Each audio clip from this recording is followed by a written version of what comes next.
Hello gang, welcome to an episode of the FM20 TYC where I am currently with Liverpool. If you have been enjoying the series so far, make sure that you drop a like on it right now because things can get a little bit hairy and you might not enjoy the game as much afterwards. Mainly because we're playing Arsenal at home today. We only have 4 games left in the Premier League. Arsenal are obviously one of them. And we also have the second leg away at Milan. But because we've won the first leg 4-1, I'm probably not going to show you that today. So it's just going to be the Arsenal game. It is crucial, though, that we win this because it will take us back level on points with Chelsea. And more importantly, back to the top of the table. This is the last big team that we're going to be playing this season. And yes, I know that Everton are there. That's why I said big team. Ooh, he's throwing shade already. Ooh. But yeah, since the last time we met, which wasn't too far ago, we had just got that Milan game. We won it 4-1. The backup brigade did it as well. We didn't even use the first team, apart from Marcus Ramirez. But Iran, Katanek and Camps all turning up for us on that day. And I'm very, very confident that we're going to get through in the second leg. But let's not focus on that then. Let's focus on Arsenal today. Like I said, 4 games left in the league, in the domestic calendar. It is incredibly tense. We've got a lot of games packed into a very short time schedule for us as well. So this could get a little bit hectic. It's quite an even record between us and Arsenal, although having said that, we have won 9 more than they have. But overall, it's a little bit mixed. And my record against Arsenal on FM this year is sketchy, to say the least. My record with Arsenal was sketchy, to say the least, as well. So a couple of changes then to the normal lineup, which is that Galunski's fallen to the bench and McBride's going to be playing at left back today and Camps is going to come in. It's only because Galunski played midweek and so did Camps, but Galunski's carrying a little bit more problems in terms of conditioning. So McBride falls back into that fullback position with Camps playing at left wing. He scored obviously against AC Milan, so it only seemed fair that I gave him a run out. Looking at Arsenal then, the main man to what... Looking at Arsenal, they got a lot of top quality players. We all know about Cookson, who's obviously part of my England team. Same with Gavin Barnes over here. He's got 17 goals in 35 games, which is very good for a winger. The big threat is this man, Jose Garalnik, who is becoming a bit of a legendary striker in this game. He's got 289 goals and 569 appearances, so nearly... essentially a goal every 2 games, which is a sensational rate for a striker. He's got 235 of those 289 for Arsenal in less than 500 games. So the man is pretty consistent and has a good record against me as well. Let's hope, though, that that doesn't carry on today. So I'm going to say it's been nothing but a win from this match. It's at Anfield, which is the one kind of saving grace. Our record at Anfield so far this season has been absolutely impeccable. If we can get another 3 points here at home, it will leave us, like I said, top of the table on goal difference with a game in hand still on Chelsea, and that is the important thing. The game in hand is going to be absolutely crucial, and I think it might be the Merseyside derby, so it's going to be even more crucial that we win and have the local bragging rights. First highlight of the game. I'm a little worried about how we're going to react without Galunski and Yao. They've got such a great relationship on that left-hand side of the pitch, and I do feel that relationships make a massive difference in this year's game in terms of how the team actually performs. And at the moment, Arsenal are doing all the kind of early pressing here, which is a little bit worrying as Garolnik gets on the ball.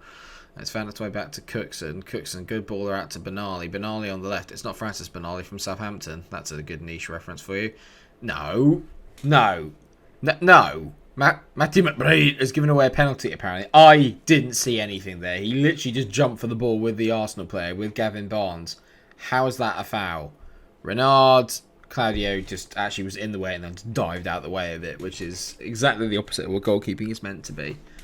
I'm feeling a little bit hard done by there, not going to lie. Didn't see the foul, because there wasn't one, and we're 1-0 behind. It's not what I wanted to see. He genuinely didn't touch him there. That's infuriating. He genuinely did not touch him, McBride. I'm annoyed by that. He did not touch him. He's got some making up to do, McBride, even though he didn't do anything wrong, and he's done brilliantly there. Being taken out, yeah, that's never a foul, ref. That's fine in comparison to the assault there. That, you know, it was definitely a pen. Camps is in on goal. This ref is an absolute turd bucket. What the hell? I'm really not happy. I'm really not happy there. McBride literally just got completely clattered, and yet never a foul on this ref. Who's the ref? David Coote. Yeah, well, that explains it. He's the guy that was in charge of the VAR at the Merseyside derby in real life. Coote's an absolute... Yep. And they say Football Manager isn't realistic. They know that David Coote is a terrible referee. Well done. Come on, boys. Camps on the ball here. Whips it in. Back post. Kuka. Boom! Who else could it be but Roland Schneider? Like Harry Kane and Journeyman's son at the moment. Schneider and Kuka together It's incredible. Kuka with the nod down. Schneider for his 36th goal of the season. Oof. Brilliant bullying. Kuka just heads it down. Schneider just reacts before anybody else. Look how many people we piled in there. That's commitment, lads. Get in. He always turns up with the big goals. Always turns up with the big goals. Now let's go on and win this. Come on. Free kick here. Who's going to take it? Camps over this free kick. Whips it. Oof. It's a great save there by Matsushita. Oh my god, I forgot it's Matsushita. Naturally a player that we're all very familiar with from the save. God, I miss Matsushita. I'd rather have him in goal, to be fair, than Claudio up the other end. But don't tell Claudio that. So 1-1 at the break. Not quite going the way that I hoped it would. I'm going to say I'm far from pleased with what I've just seen. And I think what I'm going to take Camps off. It's not really his fault. He's not done much wrong. But Galunski is coming on. He just makes me feel a little bit better when I know that he's in defence. I don't know why. I think he's a better defender than McBride. But McBride going forward is just so good. It's hard not to have him in there. So he's moved up to that left wing position. Camps didn't do anything wrong as such. He just didn't really affect the game like I was hoping he would. Speaking of not affecting the game, Steinson's having a bit of a stinker here. He's just not really creating or doing anything. He's just sort of mucking around in the middle a little bit. I mean, a point is alright. It won't take us above Chelsea, but it does leave us with, if we win our game in hand, we'll go above Chelsea. But really, a win is what's required if we're going to give ourselves a little bit of breathing space and not put too much pressure on. Right, it's not happening. Now, Steinson's coming off, and I'm going to be going a little bit for it. Iron's going to come on. I was thinking of going for it, putting Katanec up front and going 4-4-2, but Aaron's been, Iron or whatever you want to call it, he's been in really, really good form recently. 2 goals in his last 2 games.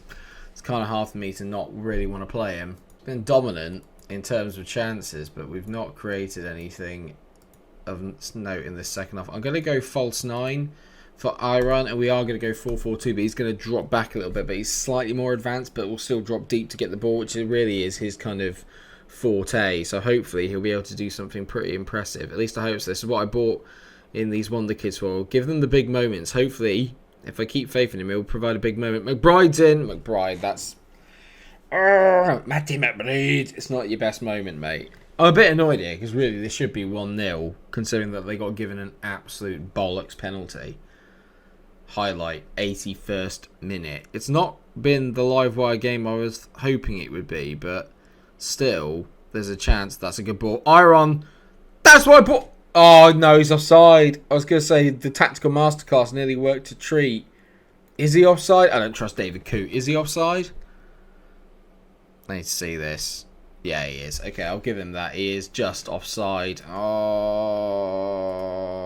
come on. I don't want to be done by David Coote again. Come on, boys. I've gone very attacking. Asked the boys to show some passion. Can we nick a last-minute winner? 4 minutes of added on time. Come on. Surely, there's got to be something. Nothing. Just meandered into a 1-1. I don't know if that's good or not. I've said I'm not happy with the performance. I'm annoyed by that. Not the way I wanted to start my first double upload day of TYC. That's irritating. That's really irritating, and we've really left ourselves behind the 8 ball now, because now we have to win all the remaining games. Although Arsenal are playing Chelsea, don't forget, that's the next fixture I think for Chelsea. So if Arsenal can play as well as that, then they'll definitely get beaten, because they were terrible. But we were a bit shafted. We just didn't score enough goals. It's literally as simple as that. So next time we come back will be then for the finale, and that'll be later tonight. So you're going to get to see me play Watford, Everton and Wolves later on today at 5 PM. Make sure that you turn up. It's going to be a massive episode in the context of that. It might not be the end of the season, because hopefully we'll make it through to the Europa League final, and hopefully we can do a double. That'd be quite nice, but only time will tell. I shall see you later on. Thank you so much for watching this episode of TYC. Sorry it's a bit of a shorter one, but like I said, I don't want to ruin the big finale for tonight. So take care of yourselves until then. I'll see you later. Please remember to like, share, subscribe. Until I see you again, stay cool.